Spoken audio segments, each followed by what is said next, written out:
Well, stay with us. We have some pragmatic advice coming up on how to buy a new car.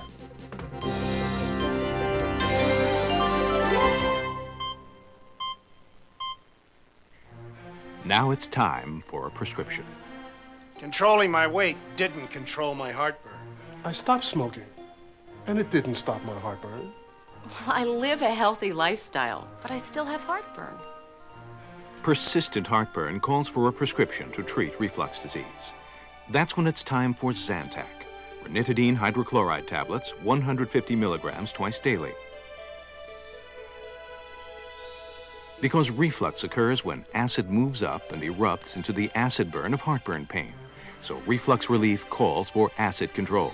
Zantac controls acid. Zantac controls the symptoms of reflux disease. Zantac really works. I'm not in pain all the time. I'm grateful to my doctor for prescribing Zantac. In reflux disease, when acid erupts, it's time for Zantac, contraindicated in patients with known hypersensitivity to the drug. One of our goals at Medical Economics is to help you, the doctor, manage your money wisely, especially when you have to invest a big chunk of it. And if there's any investment where you can use good advice, it's the purchase of a new car. Well, that's right, Jack. As doctors, we're swamped by dealers with technical data and advertising hype, but what we need is practical guidance from a real expert, like the one in our next story.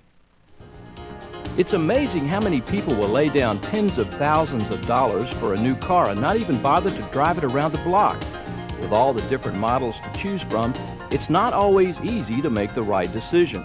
But there are a few simple tests you can perform that will help you decide if the car you want to buy is a lemon or a peach.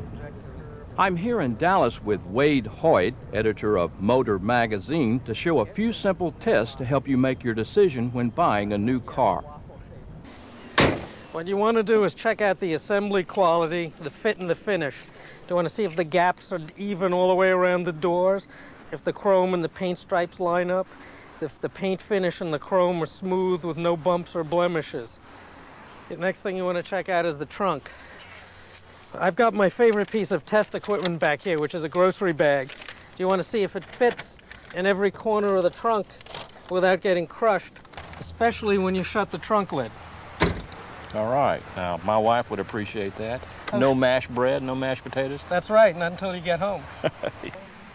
Next, you want to check out the interior. Start with the ease of entry and exit. How easy is it to get in and out of the car? Check out the rear entry and exit as well if you'll be carrying older passengers.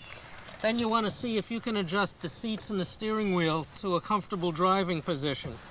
You also want to see if you can reach all of the controls and if you can see the instruments clearly. You want to check your visibility in all directions to make sure you can see out the front, rear quarters and in all of the mirrors. You want to map out a road test route ahead of time and be able to drive the car long enough to test all of its different performance characteristics. And take your time testing the various aspects of the car.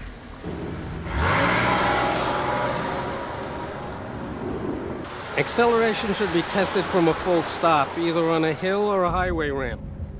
Depress the accelerator quickly. The car should be able to get out of its own way and accelerate promptly. Check the noise level while you're driving. With the windows rolled up, the car should sound fairly quiet with no excessive external or engine noise. Drive the car over a bumpy road to determine if it absorbs shocks well and cushions the driver. Now you want to see how the car handles. When you go into a sharp turn, it should feel stable and not twitchy. Like that? Like that. Good. That's pretty good. It feels real solid and stable. Okay, the last thing you want to do is the braking test. You want to find an open lot where you can accelerate up to 35 or 40 and then hit the brakes hard. You want to make sure the car stops in a straight line without slewing or skidding to one side.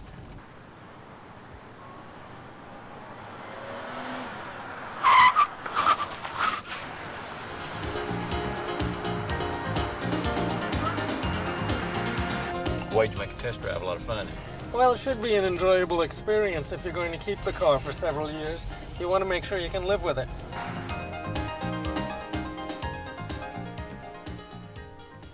Bob, I want Wade Hoyt with me next time I take a test drive instead of the usual car salesman. Amen.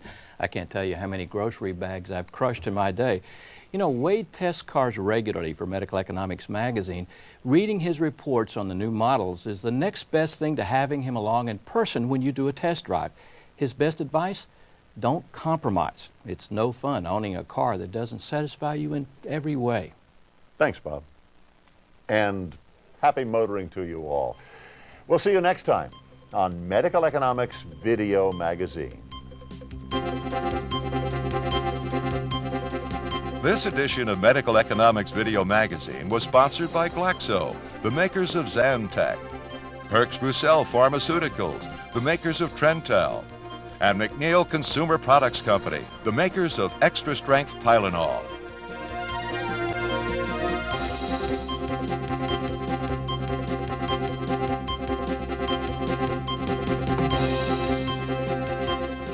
The preceding program was brought to you by Medical Economics Publishing, which is solely responsible for its content.